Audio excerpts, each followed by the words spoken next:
Railway exam में ये question दोस्तों बार बार पूछे जा रहे हैं, क्या पता आपके एग्ज़ाम में ये क्वेश्चन बन जाए। तो वीडियो को पूरा लास्ट तक देखिएगा। चैनल पर नया चैनल को जो सब्सक्राइब करके रखिएगा, क्योंकि हम आपके इस तरह के वीडियो लाते रहते हैं। तो चलिए दोस्तों बढ़ते हैं हमारे पहले क्वेश्चन पर। पानी को बर्फ़ में घनीभूत होने पर क्या होता है दोस्तों? यहाँ पर ऊष्मा युक्त होता है। क्या होता है? ऊष्मा युक्त होता है। तो ये आंसर होगा दोस्तों आपका। वहीं बढ़ते हैं, नेक्स्ट क्वेश्चन है आपका। ठोस, द्रव तथा गैस में सर्वाधिक तीव्र गति का यहाँ पर विसरण होता है। तो किस में होगा दोस्तों? ठोस और द्रव गैस, इसमें जो सबसे जो है तीव्र गति से यहाँ पर विसरण होगा, तो ये आपके गैस में होगा। गैसों में, यहाँ गैस में आपका राइट आंसर होगा दोस्तों। वही नेक्स्ट है, कौन सा पदार्थ शुद्ध कार्बन का बना होता है? तो ग्रेफाइट ऑप्शन में दिया होगा दोस्तों, तो ग्रेफाइट आपका राइट आंसर होगा। वही नेक्स्ट क्वेश्चन है दोस्तों, फलों को पकाने के लिए यहाँ पर जो है किसका उपयोग किया जाता है? तो देखिए दोस्तों, एसिटिलीन गैस का यहाँ पर जो है फलों को पकाने के लिए जो है यहाँ पर जो है वो इसका प्रयोग किया जाता है दोस्तों, एसिटिलीन। तो ये भी वेरी वेरी इंपॉर्टेंट क्वेश्चन। बढ़ते हैं नेक्स्ट क्वेश्चन की ओर। नेक्स्ट क्वेश्चन है आपका, कार्बनिक यौगिक में हाइड्रोजन की तीव्रता कौन सा तत्व है? तो कौन सा तत्व होगा दोस्तों? तो ये आपका कार्बन तत्व होगा। कौन सा तत्व होगा? कार्बन। वही नेक्स्ट है, बॉक्साइट के किस धातु की प्राप्ति होती है? तो बॉक्साइट से दोस्तों आपका एल्यूमिनियम का अयस्क है दोस्तों, ये बॉक्साइट आपको याद रखिएगा। अयस्क कौन सा है? कभी क्वेश्चन पूछ लिया जाए कि एल्यूमिनियम का अयस्क कौन है, तो बॉक्साइट। तो बॉक्साइट आपको याद रखना है। यहाँ पर पूछा है बॉक्साइट किस धातु से प्राप्त होती है? तो एल्यूमिनियम से प्राप्त होती है। तो इस तरह से घुमा के भी क्वेश्चन पूछे जाते हैं। वही नेक्स्ट क्वेश्चन है, हमारे शरीर के भार का कितना प्रतिशत पानी होता है? तो 70% होता है दोस्तों। लगभग कितना होगा? 70% भाग हमारा पानी से होता है। और मानव शरीर का सबसे बड़ा अंग कौन सा है दोस्तों? ये आप कमेंट सेक्शन में बताइएगा। वही नेक्स्ट क्वेश्चन है दोस्तों हमारा कि किसके शिशु का लिंग निर्धारित होता है? किससे दोस्तों? तो ये पिता के जो है दोस्तों क्रोमोसोम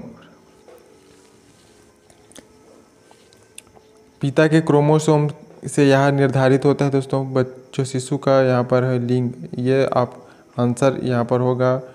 तो कौन सा है दोस्तों? क्रोमोसोम एक्स और वाई। तो एक्स जो है दोस्तों वो माता में होता है, और एक्स वाई, तो यही एक्स और वाई जो है दोस्तों ये वो इसी से यहाँ पर जो है पिता से ये जो है सुगुण जो क्रोमोसोम है इसी के माध्यम से ये जो है लिंग निर्धारण होता है। तो ये भी वेरी वेरी इंपॉर्टेंट क्वेश्चन। पढ़ते हैं नेक्स्ट क्वेश्चन की ओर। फ्लैक्स बल्ब के तार का निर्माण किया जाता है। तो फ्लैक्स बल्ब का निर्माण आपका मैग्नीशियम से किया जाता है। किससे किया जाता है? मैग्नीशियम से। वही नेक्स्ट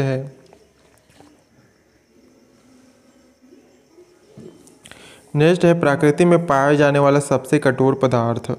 तो प्रकृति में कौन सा ठोस है दोस्तों? तो ये हीरा होगा आपका, हीरा जो कि सबसे कठोर पदार्थ है दोस्तों आपका हीरा। वही नेक्स्ट है, अदरक क्या है? तो ये है दोस्तों अपरिवर्तित तना है। क्या है? तना है। और इसी प्रकार से आलू भी क्या है दोस्तों? तना है। तो इस तरह से क्वेश्चन जो है ये बनते हैं। कभी अदरक का पूछ लिया जाए, तो कभी यहाँ पर जो है आपका आलू का इस तरह से भी क्वेश्चन बनते हैं कि आलू क्या है? तो यह भी ओक तना होगा दोस्तों। वही बढ़ते हैं नेक्स्ट क्वेश्चन की ओर। कौन सा ग्रह जो है वो लाल ग्रह कहलाता है? तो देखिए दोस्तों, कौन सा ग्रह लाल ग्रह कहलाता है? तो मंगल ग्रह। आप देखेंगे दोस्तों, मंगल ग्रह लाल दिखाई देता है, इसलिए इसी को लाल ग्रह कहा जाता है। वही नेक्स्ट है, परमाणु की प्रभावी त्रिज्या कितनी होती है?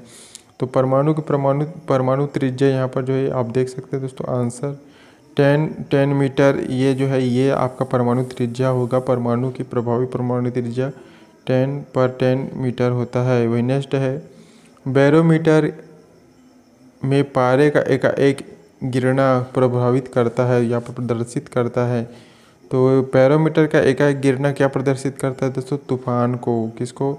तूफान को मापने के लिए यहाँ पर बैरोमीटर का प्रयोग किया जाता है। कभी ये क्वेश्चन पूछा जाता है दोस्तों कि तूफानों को मापने के लिए किसका प्रयोग किया जाता है? तो बैरोमीटर। और यहीं पर बैरोमीटर के यदि एकाएक गिर जाए तो ये तूफान को संकेत देता है। पढ़ते हैं नेक्स्ट क्वेश्चन की ओर। भारत में प्रत्यावर्ती धारा मेंस की आवृत्ति है। तो क्या होगा दोस्तों? भारत में प्रत्यावर्ती धारा मेंस की आवृत्ति तो ये 50 हर्ट्ज। कितना होगा? 50 हर्ट्ज होगा दोस्तों। वहीं सल्फ्यूरिक अम्ल का एनाहाइड्राइड है तो ये आपका SO3 आंसर होगा। SO3 आपका होगा। वही नेक्स्ट क्वेश्चन है आपका वायु आवेश MKS पद्धति का मात्रा क्या है? तो विद्युत आवेश का दोस्तों यहाँ पर विद्युत आवेश का क्या होगा? कूलाम होगा। क्या होगा? MKS पद्धति में मात्रा क्या होगा? कूलाम आंसर है। वही नेक्स्ट क्वेश्चन है घरेलू रेफ्रिजरेटर में उपयोग किए जाने वाला तत्व। तो घरेलू उपयोग में यहाँ पर फ्रियोन जो गैस है दोस्तों, इसका प्रयोग किया जाता है ठंडक के लिए। वहीं समतल दर्पण का नाभि लंबाई कितनी होती है? तो समतल दर्पण का जो अनंत होता है दोस्तों कितना होगा? अनंत। समतल दर्पण का नाभि की लंबाई कितना होगा? अनंत होगा। वही नेक्स्ट है अर्धचालक का उदाहरण है। तो अर्धचालक का उदाहरण कौन होगा? सिलिकॉन। क्या है दोस्तों? सिलिकॉन। ये जो है इस अर्धचालक का उदाहरण है। बादल जो है वायुमंडल में तैरते हैं तो अपने कम घनत्व के कारण, किसके कारण? कम घनत्व के कारण आंसर हो जाएगा कम घनत्व के कारण।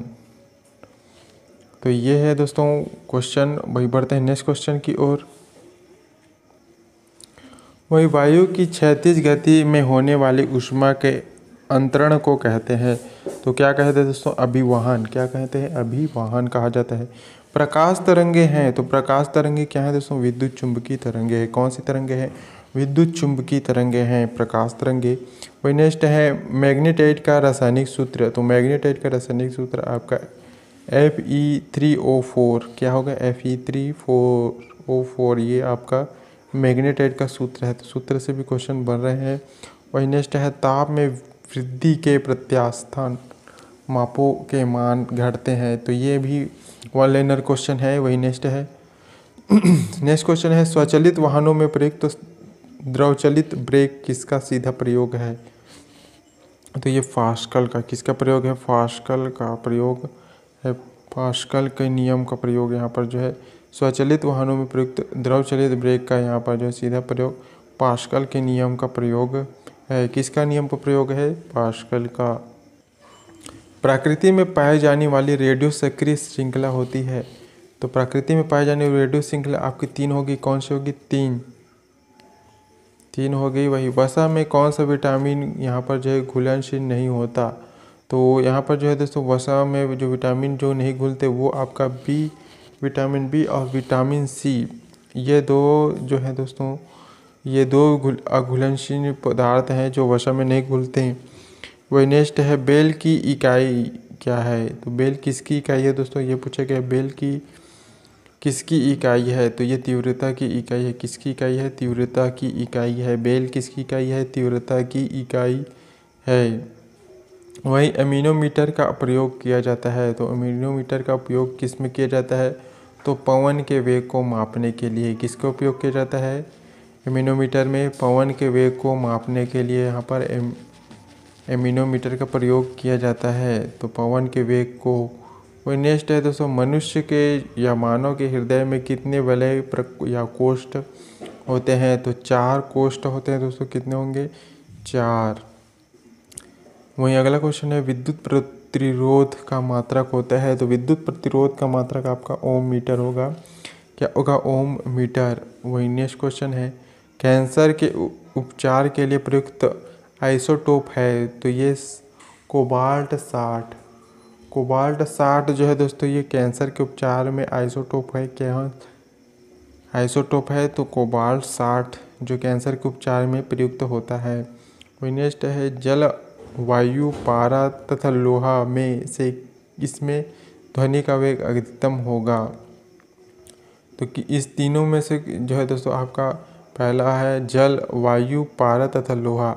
इन चारों में से किस में जो है दोस्तों अत्यधिक ध्वनि का वेग होगा? तो देखिए दोस्तों अत्यधिक जो ध्वनि का वेग होगा आपके लोहे में होगा। किस में होगा? लोहे में। तो ये भी वेरी वेरी इंपॉर्टेंट क्वेश्चन। वही नेक्स्ट है दोस्तों एक प्रिज्म से गुजरने पर जो प्रकाश सबसे अधिक अपवर्तित होता है वह है। तो इसमें से दोस्तों एक प्रिज्म में से जो सबसे अधिक रंग आपका होगा वो लाल रंग होगा। कौन सा रंग होगा? लाल रंग। वही नेक्स्ट है सूर्य की सतह का ताप होता है। तो सूर्य की सतह का ताप आपका 6000 डिग्री सेल्सियस होगा। कितनी होगा दोस्तों? 6000 डिग्री सेल्सियस ये ताप होगा सूर्य की सतह का। वही नेक्स्ट है दोस्तों सीडेराइट। सीडेराइट किसका अयस्क है? तो सीडेराइट अयस्क होगा दोस्तों आपका लोहे का। किसका होगा? लोहा का अयस्क है। नेक्स्ट है ताप एवं विद्युत का सुचालक अधातु है। तो यहाँ पर अधातु पूछा है तो ताप और विद्युत का यहाँ पर अधातु, तो ये ग्रेफाइट होगा। कौन होगा? ग्रेफाइट।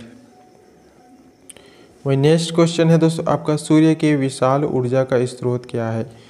तो सूर्य के विशाल ऊर्जा स्रोत का आपका नाभिकीय संलयन क्या होगा?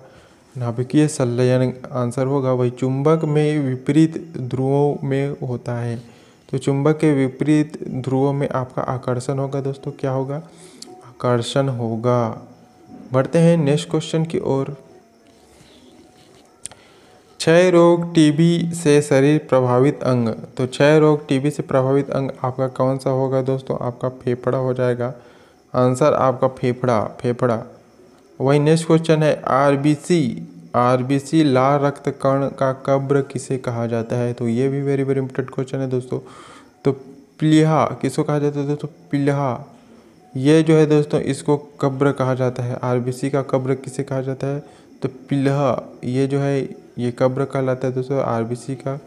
वही नेक्स्ट क्वेश्चन है पारा का प्रमुख अयस्क। तो सिनेबर कौन सा होगा? पारा का प्रमुख अयस्क कौन सा होगा? तो ये हो जाएगा आपका सिनेबर राइट आंसर होगा। वह नेक्स्ट है मरकरी के मिश्र धातु को क्या कहा जाता है? तो इसको कहा जाता है दोस्तों अमलगम। क्या कहा जाता है? अमलगम कहा जाता है मरकरी के मिश्र धातु को। वही नेक्स्ट है जी का अधिकतम मान कितना होगा? तो जी का अधिकतम मान आपका पृथ्वी के ध्रुव पर होगा। किस पर होगा? पृथ्वी के ध्रुवों पर यहाँ पर जो है अधिकतम मान होगा। वही नेक्स्ट है ऊष्मा का ऐसा ही मात्रक क्या है? तो ऊष्मा का ऐसा ही मात्रक आपका जूल होगा। क्या होगा? जूल राइट आंसर होगा। वही नेक्स्ट है स्टेनलेस स्टील का आविष्कार किसने किया था? तो स्टेनलेस स्टील का आविष्कार किसने किया था दोस्तों? तो ये हैरी ब्रेयरले। किसने किया था स्टेनलेस स्टील? हैरी ब्रेयरले। ये जो है दोस्तों स्टेनलेस स्टील के आविष्कार है दोस्तों किया था। और देखिए दोस्तों स्टेनलेस स्टील में ये 3 धातु जो है दोस्तों 3 धातु का मिश्रण होता है, जिसमें पहला है आपका क्रोमियम जो है दोस्तों ये आपका पहला होगा। और वहीं दूसरा धातु है आपका कार्बन आपका होगा। और तीसरा दोस्तों है आपका निकिल। क्या होगा? निकिल। ये 3 धातुओं से मिलकर जो है दोस्तों स्टेनलेस स्टील का यहाँ पर निर्माण किया जाता है। और आविष्कार यहाँ पर किया गया है तो यह हैरी ब्रेयरले ये वैज्ञानिक है जिन्होंने ये इस धातु का आविष्कार किया है। बढ़ते हैं नेक्स्ट क्वेश्चन को। मनुष्य के रक्त का पीएच मान होता है। तो मनुष्य का रक्त का पीएच मान आपको 7.4 यहाँ पर राइट आंसर हो जाएगा। 7.4 ये मनुष्य के रक्त का पीएच मान होता है। वही नेक्स्ट क्वेश्चन है दोस्तों आपका पृथ्वी के कक्ष में कौन सा जो है सबसे पहले कृत्रिम उपग्रह भेजा गया था? तो पृथ्वी के कक्षा में जो है दोस्तों सबसे पहले कृत्रिम उपग्रह भेजा गया था तो ये आपका स्पुतनिक 1 ये किसने भेजा था दोस्तों? तो ये भेजा था रूस द्वारा। किसके द्वारा? रूस। वही नेक्स्ट क्वेश्चन की ओर बढ़ते हैं दोस्तों। सीएनजी का अर्थ क्या है? तो यहाँ पर फुल फॉर्म पूछा है सीएनजी का। तो यहाँ पर जो है कंप्रेस्ड नेचुरल गैस। क्या होगा? कंप्रेस्ड नेचुरल गैस ये सीएनजी का फुल फॉर्म होगा। यदि डीजल इंजन में ईंधन के रूप में पेट्रोल का प्रयोग किया जाता है तो इंजन कभी खराब चलेगा और अधिक धुआं छोड़ेगा। तो ये आपको याद रखना है दोस्तों। यदि हम डीजल वाली इंजन में ईंधन के रूप में पेट्रोल का प्रयोग करेंगे तो इंजन काफ़ी जल्दी से ख़राब चलेगा और यहाँ पर जो है धुआं भी ज़्यादा छोड़ेगा। इसलिए दोस्तों डीजल वाली गाड़ी में डीजल और पेट्रोल वाली इंजन में वो पेट्रोल ही डालना पड़ेगा। बढ़ते हैं नेक्स्ट क्वेश्चन की ओर। किसकी कमी से निर्जलीकरण होता है? तो ये किसके कमी से होता है? तो ये पोटेशियम क्लोराइड और सोडियम क्लोराइड ये जो है दोस्तों इसकी कमी से निर्जलीकरण हाइड्रेशन इसको कहा जाता है इंग्लिश में ये होता है। बढ़ते हैं मृदा में जलहीनता मापन उपकरण का नाम। तो मृदा में जलहीनता के मापन के लिए यहाँ पर हाइग्रोमीटर, क्या इसका प्रयोग किया जाता है? हाइग्रोमीटर का प्रयोग किया जाता है। किसका प्रयोग किया जाता है? हाइग्रोमीटर। वहीं उच्च रक्तचाप का मुख्य कारण क्या है? तो मानसिक तनाव, इसलिए कहा जाता है दोस्तों डिप्रेशन में आदि हैं तो आपको किसी प्रकार के टेंशन आपको नहीं लेनी चाहिए। तो फ्री रहें दोस्तों, मस्त रहें, खुश रहें, इसलिए आप हमेशा मुस्कुराते रहें, तो किसी प्रकार के तनाव न लें। बढ़ते हैं नेक्स्ट क्वेश्चन की ओर। रक्त में उच्च स्तर का यूरिक अम्ल होने का लक्षण किस बीमारी में होता है? ये भी वेरी इंपॉर्टेंट क्वेश्चन है दोस्तों। रक्त में उच्च स्तर पर यूरिक अम्ल होने के कारण वहाँ पर कौन सी बीमारी का लक्षण होता है, ये बताया है दोस्तों। तो आंसर हो जाएगा गाउट बीमारी में ये लक्षण पाए जाते हैं। वहीं बढ़ते हैं नेक्स्ट क्वेश्चन की ओर। ये क्वेश्चन है दोस्तों आपका मृदक अध्ययन। तो मृदक अध्ययन आपका क्या कहलाएगा दोस्तों? पेडोलॉजी। क्या कहलाएगा? पेडोलॉजी कहलाएगा। वहीं शहद का मुख्य अवश्य है तो क्या है दोस्तों? ये फ्रैक्टोज। क्या होगा? फ्रैक्टोज। शहद का मुख्य अवश्य क्या है? फ्रैक्टोज होगा। वहीं मानव शरीर की रचना के संदर्भ में एंटीबायोटिक्स होते हैं तो क्या होते हैं? प्रोटीन्स। क्या होंगे दोस्तों? प्रोटीन्स यहाँ पर राइट आंसर आ गए। वही कौन से मानव हार्मोन्स में आयोडीन निहित होता है? तो ये थायरॉक्सिन। क्या होगा आपका? थायरॉक्सिन। ये जो है दोस्तों आयोडीन निहित होता है। वहीं बढ़ते हैं नेक्स्ट क्वेश्चन की ओर। यहाँ पर पूछा गया है दोस्तों आपका डेसिबल होता है। तो डेसिबल होता है एक ध्वनि स्तर का मापन। क्या होगा? एक ध्वनि स्तर का मापन, तो ये डेसिबल होगा। बढ़ते हैं नेक्स्ट क्वेश्चन की ओर। रासायनिक यौगिक का सबसे छोटा संभावी यूनिट है। तो रासायनिक यौगिक का सबसे छोटा संभावी यूनिट आपका अणु होगा। क्या होगा? अणु। वही मरकत बनाया जाता है। तो मरकत आपका बेरिलियम से बनता है। किससे बनता है? बेरिलियम से बनता है। वही नेक्स्ट क्वेश्चन है आपका एमोनिया होती है। तो एमोनिया जिसे हिंदी में कहा जाता है दोस्तों अर्ककता, ये जो है हिंदी नाम है दोस्तों। यहाँ पर इंग्लिश नाम आप याद रखिएगा। एमोनिया होती है तो क्या होता है दोस्तों? लोहे की कमी से। किसकी कमी से होता है? लोहे की कमी से। तो खाने में लोहे युक्त आप भोजन सब्जी के रूप में आप किसे लेंगे दोस्तों? तो पालक जैसे सब्जियां जो है दोस्तों ये आपके लोहे की कमी को दूर करता है, तो इसलिए आपका पालक, हरी सब्जियां आप ज़्यादा से ज़्यादा ग्रहण कीजिएगा अपने भोजन में। वही नेक्स्ट है जल का विशुद्ध रूप होगा। तो जल का विशुद्ध रूप आपका वर्षा जल होगा। कौन सा होगा? वर्षा जल, बारिश वाला पानी। बढ़ते हैं नेक्स्ट क्वेश्चन के। पौधे के लिए सबसे जो अच्छा उर्वरक होता है, तो पौधे के लिए सबसे अच्छा उर्वरक कौन सा होगा दोस्तों? तो ये यूरिया होगा। कौन सा होगा? यूरिया जो है वो पौधे के लिए अच्छा उर्वरक है। वही मानव रक्त का पीएच मान होता है। तो मानव रक्त का पीएच मान आपका 7.4 होगा। कितना होगा? 7.4। वही नेक्स्ट है कार्बन का न्यूनतम प्रतिशत होता है तो किस में होगा? पीटवा लोहे में होगा। इसमें दोस्तों कम मात्रा में यहाँ पर जो है कार्बन मिलाया जाता है। वही नेक्स्ट है अत्यधिक आघातवर्धनीय। तो आघातवर्धन धातु है तो क्या है दोस्तों? जिसे में सोना होगा दोस्तों। यहाँ पर सोना है जो है दोस्तों आघातवर्धनीय धातु है। वही सल्फ्यूरिक अम्ल का रासायनिक सूत्र पूछा गया है। तो सल्फ्यूरिक अम्ल का रासायनिक सूत्र क्या होगा? तो H2SO4। क्या होगा सल्फ्यूरिक अम्ल का? तो H2SO4 ये जो है सल्फ्यूरिक अम्ल का रासायनिक सूत्र है। वही नेक्स्ट क्वेश्चन है दोस्तों आपका डर्मेटोलॉजी में अध्ययन किया जाता है।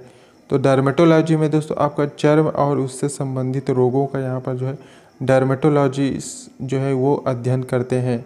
तो चर्म और उसके रोगों का यहाँ पर जो है ये डर्मेटोलॉजी अध्ययन में किया जाता है। वहीं बढ़ते हैं नेक्स्ट क्वेश्चन की ओर। नेक्स्ट क्वेश्चन है आपका दूध उदाहरण है। तो किसका उदाहरण है? लिम्बन का उदाहरण है दूध।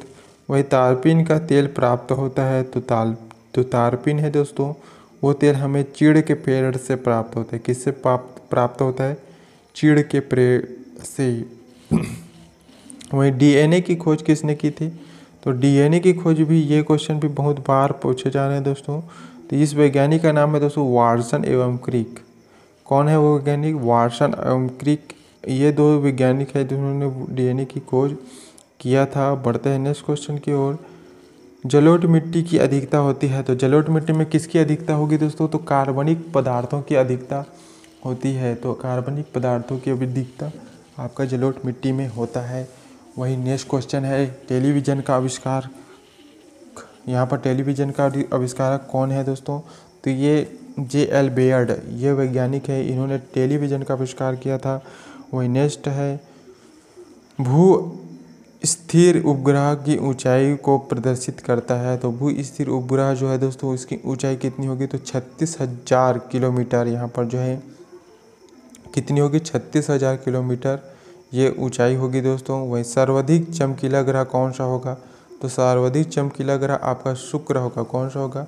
शुक्र राइट आंसर है। वहीं बढ़ते हैं नेक्स्ट क्वेश्चन की ओर। ये वेरी इंपॉर्टेंट क्वेश्चन है दोस्तों। आपका सीवी रमन को नोबेल पुरस्कार कब मिला था? तो किस वर्ष में मिला था ये पूछा है। तो 1930 में। किस वर्ष में? 1930 में ये है सीवी रमन को नोबेल पुरस्कार मिला था। वही नेक्स्ट है, मानव शरीर में रक्त की मात्रा होती है। तो मानव शरीर में रक्त की मात्रा आपका 5 से 6 लीटर कितनी होगी? 5 से 6 लीटर। वही वायु की आर्द्रता मापी जाती है। तो वायु की आर्द्रता किससे मापी जाती है? हाइग्रोमीटर से। किससे मापी जाती है? हाइग्रोमीटर से। वही तनी हुई रबड़ की पत्ती में प्रत्यास्थता होती है। तो तनी हुई रबड़ की पत्ती में प्रत्यास्थता आपका स्थितिज ऊर्जा क्या ऊर्जा होगी? स्थितिज ऊर्जा होगी। क्या ऊर्जा होगी? स्थितिज ऊर्जा। वही एक कंपन करने में किया गया समय कहलाता है।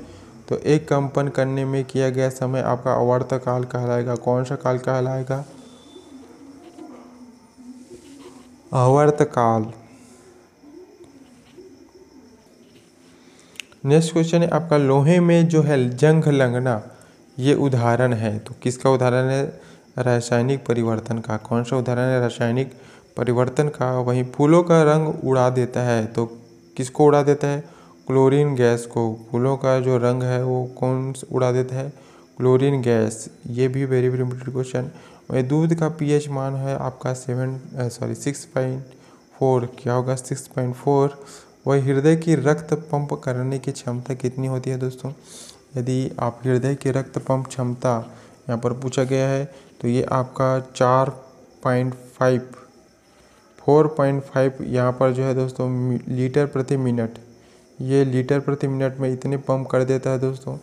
और वहीं 72 बार, 1 मिनट में कितनी बार? 72 बार जो है हृदय धड़कता है। वहीं मानव शरीर में अमीनो अम्ल पाए जाते हैं। तो मानव शरीर में अमीनो अम्ल कितने प्रकार के पाए जाते हैं? तो 20 प्रकार के पाए जाते हैं। कितने प्रकार के पाए जाते हैं?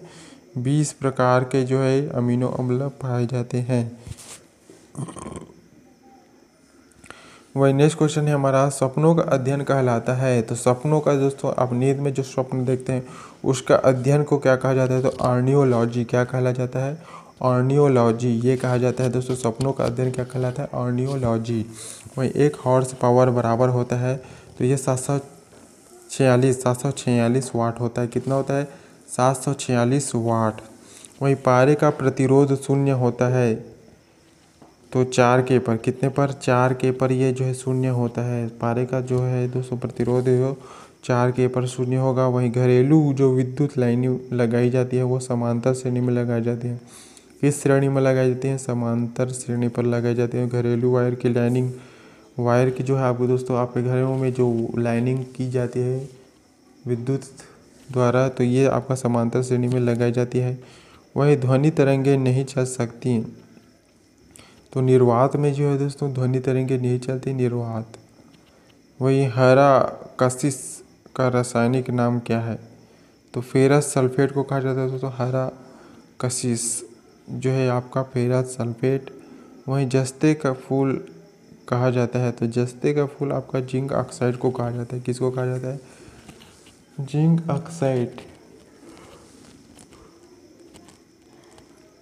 वही बढ़ते हैं नेक्स्ट क्वेश्चन की ओर। नेक्स्ट क्वेश्चन आपका, कृत्रिम सुगंधित पदार्थ बनाने में प्रयोग किया जाता है।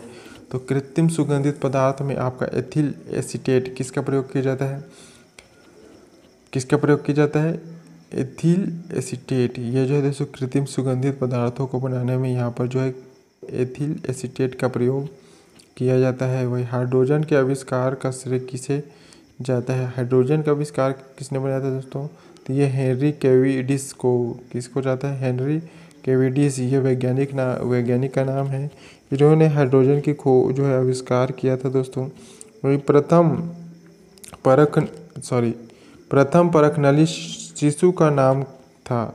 तो यहाँ पर टेस्ट ट्यूब बेबी का यहाँ पर जो है दोस्तों प्रथम टेस्ट ट्यूब बेबी का यहाँ पर नाम पूछा गया, तो इसका नाम था दोस्तों लुइस ये नाम था। वहीं बढ़ते हैं नेक्स्ट क्वेश्चन की ओर। नेक्स्ट क्वेश्चन आपका उत्परिवर्तन का सिद्धांत को बताया था। उत्परिवर्तन ये जो है दोस्तों ये सिद्धांत किसने बताया था? तो ये आपका ह्यूगो डी ब्रिज ने, किसने बनाया था? ह्यूगो डी ब्रिज, इन्होंने दोस्तों उत्परिवर्तन के सिद्धांत यहाँ पर दिया था। वही शरीर की सबसे बड़ी मांसपेशियाँ है, तो ये है दोस्तों आपका ग्लूटियस मैक्सिमस। क्या है? ग्लूटियस मैक्सिमस, ये जो है दोस्तों आपका शरीर की सबसे बड़ी मांसपेशियों का नाम है। वही कार्बन का शुद्धतम रूप आपका हीरा होगा दोस्तों। कभी ग्रेफाइट दिया जाता है तो कभी क्या है हीरा दिया जाता है।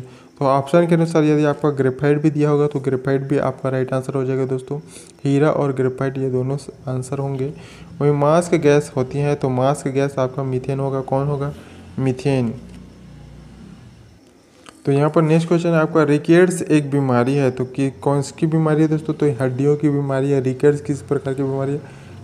हड्डियों की बीमारी है। वही आंसू गैस का रासायनिक नाम पूछा गया है, तो ये क्लोरोएसीटोन फिनोन, ये जो है दोस्तों आपका आंसर होगा। आंसू गैस का रासायनिक नाम आपका क्लोरोएसीटोफिनोन, ये जो है दोस्तों नाम है आपका आंसू गैस का रासायनिक नाम। वही फलों के अध्ययन को कहलाता है, तो ये पोमोलॉजी। क्या कहलाएगा? फलों का अध्ययन फोमोलॉजी, ये जो है फलों का अध्ययन है। वही चुंबकीय क्षेत्र का एसआई मात्रक आपका टेस्ला है दोस्तों। क्या होगा? टेस्ला। चुंबकीय क्षेत्र का एसआई मात्रक टेस्ला आपका आंसर हो गया। चुंबकीय क्षेत्र का एसआई मात्रक टेस्ला। वही अगला क्वेश्चन है आपका प्रतिरोध का मात्रक होता है ओम। क्या होगा? प्रतिरोध का मात्रक ओम होगा। वही फेदोमीटर द्वारा मापा जाता है, तो फेदोमीटर द्वारा मापा जाने वाला है वो आपका समुद्र की गहराई। समुद्र की गहराई को किससे मापा जाता है? फेदोमीटर द्वारा मापा जाता है। ये भी क्वेश्चन बनते हैं दोस्तों। आपका समुद्र की गहराई को किससे मापते हैं? ये क्वेश्चन बनते हैं, तो आप फेदोमीटर द्वारा किसे मापते हैं? तो समुद्र की गहराई को मापते हैं। इसी तरह से 2 क्वेश्चन यहाँ पर जो है बन सकते हैं दोस्तों। बढ़ते हैं नेक्स्ट क्वेश्चन की ओर। लाल रक्त कण का निर्माण होता है, तो किस में होगा? अस्थि मज्जा में। किस में होगा? अस्थि मज्जा में। किस में होगा? अस्थि मज्जा में लाल रक्त कणिका का निर्माण होता है।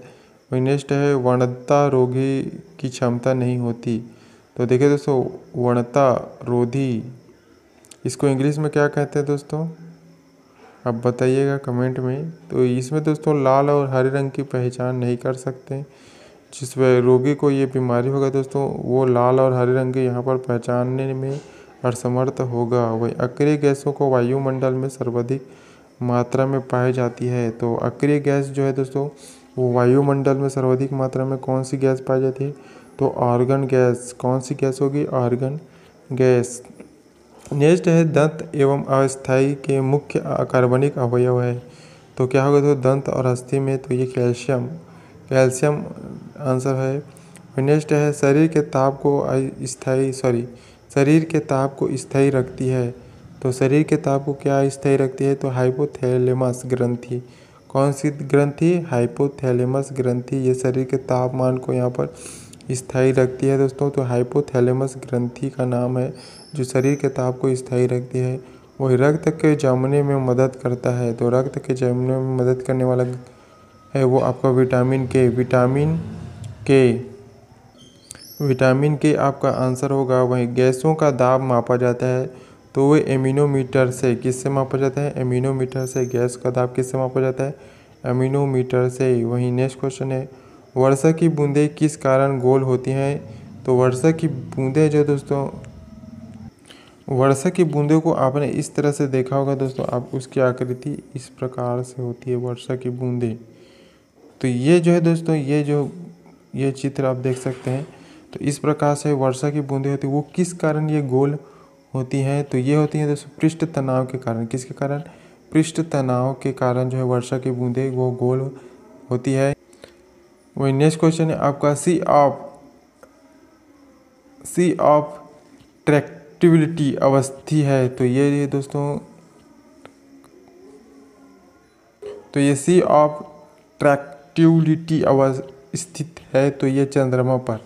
किस पर? चंद्रमा पर। वही सोडियम को रखा जाता है।